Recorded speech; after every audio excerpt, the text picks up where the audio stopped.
Today's Doodle, illustrated by Seoul-based guest artist Junjo Bryan-ko, celebrates Hangul Day. This holiday honors the advent of the modern Korean alphabet, Hangul, which dramatically increased literacy rates across Korea. Before Hangul, Koreans did not have the written form of their native language. Instead, they used a complex mix of characters from Chinese and other writing systems, which made it difficult for less educated people to learn to read and write. With the goal of improving literacy, a modern alphabet was created with 24 letters, 14 consonants and 10 vowels. The letters consist of simple strokes and sounds that reflect the spoken word. Today's Doodle artwork depicts a workshop with women from the Joseon dynasty, who have been known for popularizing Hangul after it was developed. To encourage its use, popular poems, verses and proverbs were translated into Hangul. This efficient writing system allowed Koreans of all ages and classes to learn to communicate through text and significantly boosted literacy. Korea's nationwide literacy rate is nearly 100% today.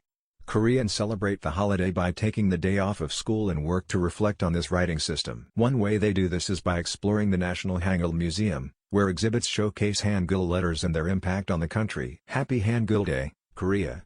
Guest artist Q&A with Junjo Bryan-ko. Today's Doodle was illustrated by Seoul-based guest artist Junjo Bryan-ko. Below, he shares his thoughts behind the making of this Doodle Q. Why was this topic meaningful to you personally?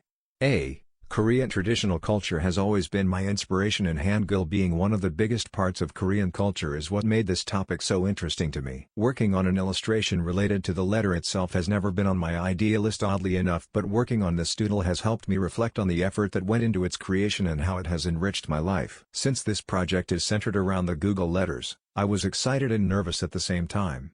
Q. Did you draw inspiration from anything in particular for this doodle? A. Jifawonjeon is the place where Hangul was invented by the scholars of Joseon dynasty, so this was my initial inspiration for the scene. But even the greatest things don't last unless there are people who find value in it and use it. Doodle art director, Thokamer, and I progress the designs to focus more on the people. What message do you hope people take away from your doodle? A. I see a lot of division in the world these days. Working on this project, I felt that many of the things that enrich our lives now came from harmony between people of all classes, places, and ideologies. I hope everyone will simply enjoy this painting and feel what I felt while creating it. Like, share and subscribe to Doodle Catalog.